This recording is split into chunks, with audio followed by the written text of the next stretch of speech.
Have you ever looked at your phone and felt your whole body know the truth before your mind could catch up?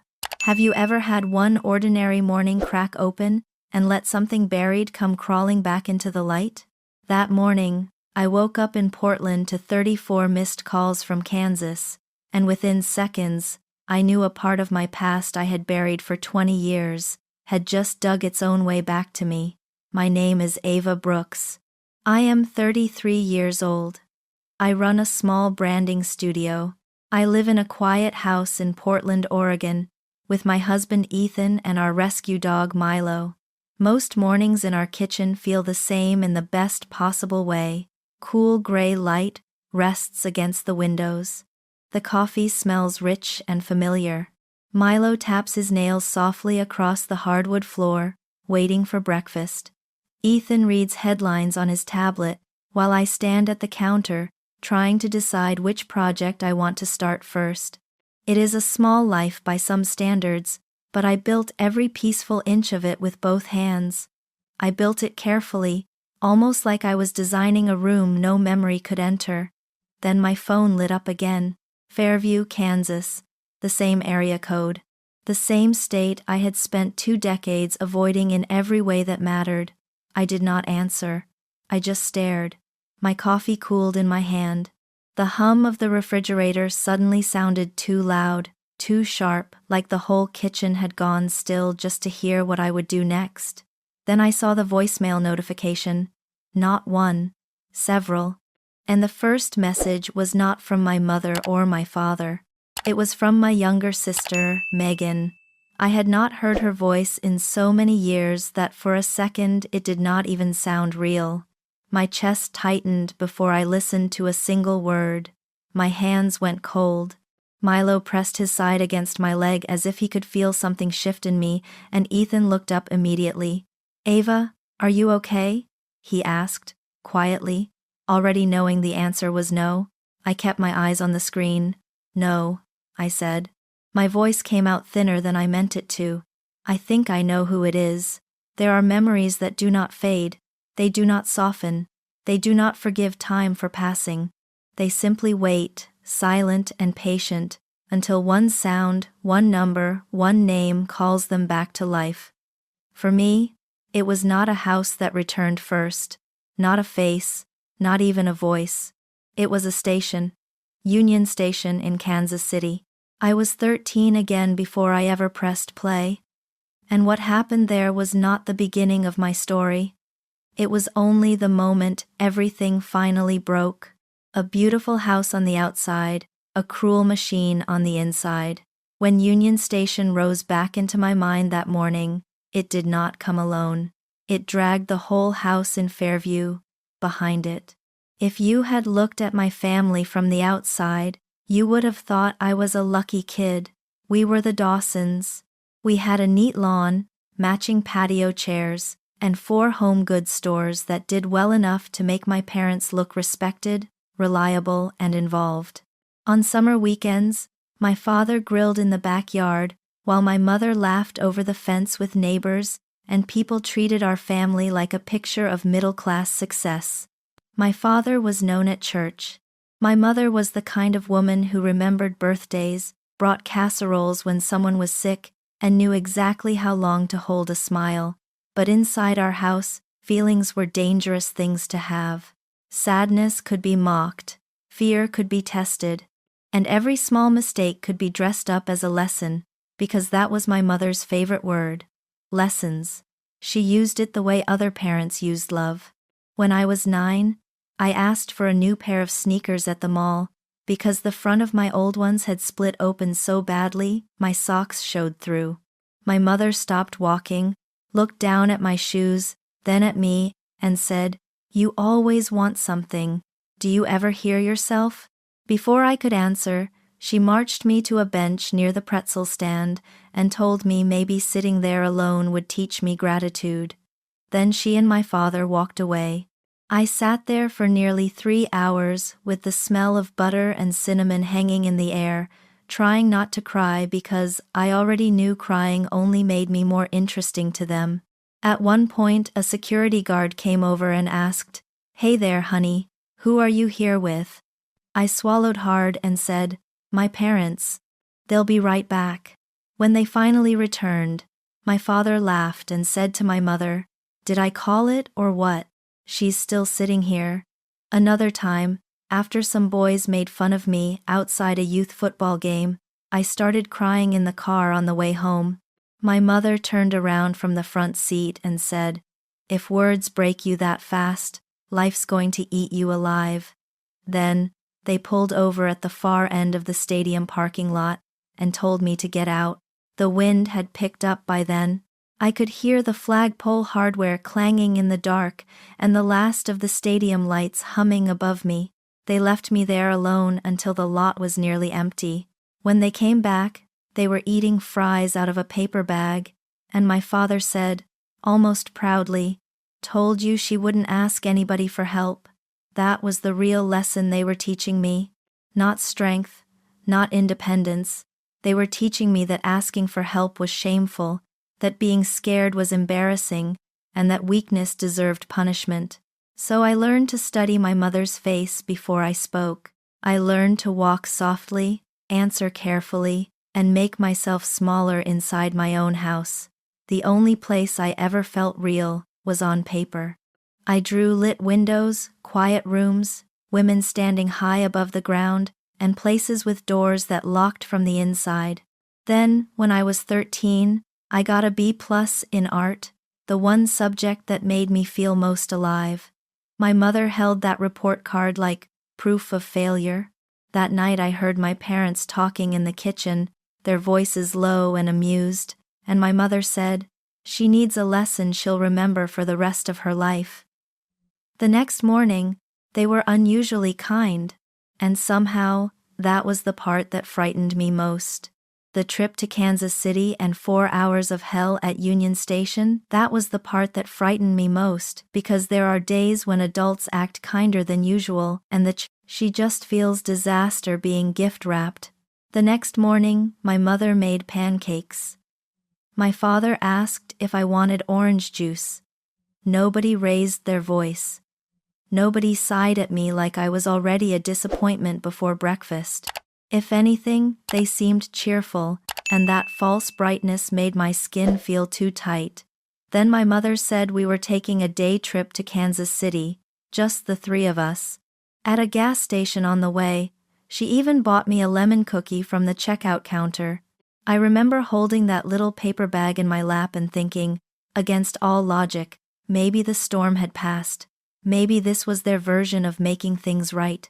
But the longer we drove, the more wrong everything felt. My father kept the music too loud and tapped his fingers against the steering wheel like he was in a great mood. My mother kept turning around from the passenger seat to look at me with that cool, measuring expression she wore when she was enjoying something I did not understand yet. "You think you're smart, don't you?" she asked. I stared out the window and said nothing. A few minutes later she asked, "Do you think the world cares if you're scared?" My father laughed under his breath, like the answer to that question was the funniest thing in the car.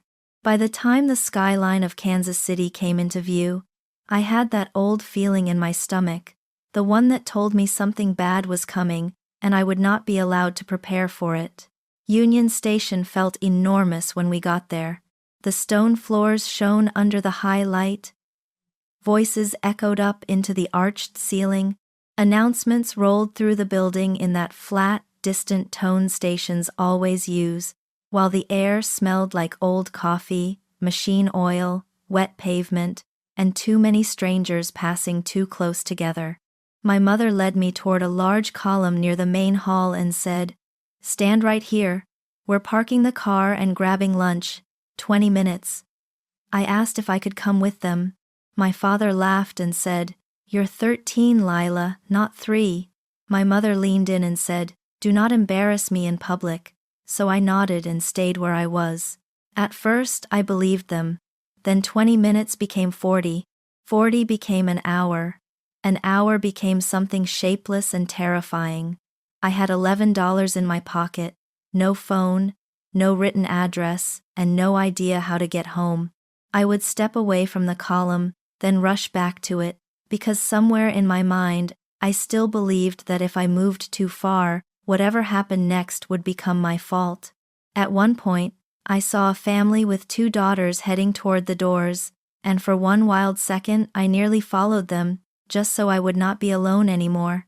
A ticket clerk asked if I needed help. I opened my mouth, but nothing useful came out. My thoughts had gone thin and white with panic. Then I saw our car through the front windows.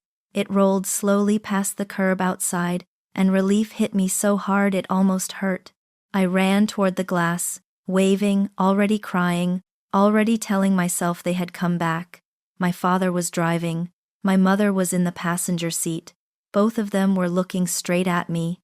My mother lowered her window and shouted, "I bet $60 you still can't find your way back to Fairview before dark." My father lifted his hand and gave a cheerful thumbs up, like they were celebrating a joke that had landed perfectly. Then the car moved on and disappeared into traffic. That was the moment something inside me finally broke. Before that, I had still been waiting. After that, I understood I had been left. Really left. I wandered through that station for nearly 4 hours after that, too afraid to step outside, too afraid to approach the police, because my parents had spent years teaching me that other adults only made things worse. My legs ached, my throat felt scraped raw, my stomach twisted until I thought I might get sick. Every announcement over the loudspeaker crashed against my skull like metal. I had stopped thinking in full sentences by the time a woman named Evelyn noticed me, because panic had hollowed me out so completely that I was barely standing inside myself anymore. The first stranger who protected me, and the price my parents refused to pay. By the time Evelyn noticed me, panic had burned through so much of my body that I was moving on instinct more than thought. What made me break was not when she asked how long I had been alone. It was when she looked at me with those tired, steady eyes and said, "Honey, have you eaten anything today?" That was the question that undid me. I started crying so hard I could barely get air into my lungs. Not pretty crying, not quiet crying, the kind that comes from holding too much for too long and suddenly realizing someone is not going to mock you for it. Evelyn was a station employee, maybe in her 50s, with a calm voice and the kind of face that made you want to tell the truth even when you were terrified. She had apparently seen me pass the same row of chairs and vending machines over and over. She guided me toward a quieter hallway near the administrative offices and let me speak in pieces. I told her my parents had left me there. I told her they drove past the station, looked right at me, and laughed. I told her my mother made a bet about whether I could find my way back to Fairview before dark. Evelyn did not flinch. She did not tell me to calm down. She did not ask if I was exaggerating. She put a hand lightly against my shoulder and said, "You're safe now. Let real adults handle this." Security came first, then transit police. One officer brought me water and crackers because I had not eaten since breakfast. Another took my statement, while someone pulled the camera footage from the front entrance. The video confirmed I had been standing there for a long time, and it showed my parents' car slowing near the curb before driving away again. What began as one awful afternoon quickly became something much bigger. When child services started asking questions, older details surfaced. A security note from the mall incident was located. A former youth coach confirmed there had been a night when I had been left alone in a stadium lot long after everyone else had gone home. Suddenly, this was not one reckless decision. It was a pattern, a system, a whole style of cruelty disguised as character building. My parents showed up later, wearing respectability like armor. My mother was polished. My father looked irritated more than worried. Neither of them denied what they had done. That was the strangest part. They simply insisted it had been educational, necessary, a way to make me tougher. But the therapist assigned to the case called it what it was: emotional abuse, humiliation, neglect, repeated endangerment. The court gave my parents a path back if they were willing to commit to a 2-year reunification plan with counseling, oversight, and parenting classes. They refused. They would rather surrender their parental rights than admit they were wrong. That truth hurt me in a deeper place than Union Station ever could. They did not lose me because the system stole me. They let me go to protect their pride. After that, I was placed with Daniel and Rose Brooks. Their house smelled like soap, book paper, and soup simmering on the stove. A warm lamp glowed in the front hall. Daniel asked whether I wanted the hall light on or off when I slept. Rose knocked before entering the room they gave me. Those things sound small, until you come from a home where kindness always had a cost. In time, they adopted me, and Lila Dawson became Ava Brooks. But being rescued is not the same thing as being healed, and the rest of that story took years to learn. The call from the past, their collapse, and the final goodbye. And it did take years, because being rescued is not the same thing as being healed. People think revenge has to be loud, dramatic, and unforgettable. But the day I finally won against my past, everything felt cold, bright, and strangely quiet. I grew up inside the steadiness Daniel and Rose gave me, and that steadiness saved my life, but it did not erase what had already been written into my nervous system. I still hated waiting in public places. I still flinched at the words, "I'll be right back." If someone I loved was late, my mind did not go to traffic or bad reception. It went straight to abandonment. Therapy helped me name what had happened. Trauma, emotional abuse, hypervigilance. Art helped me survive it.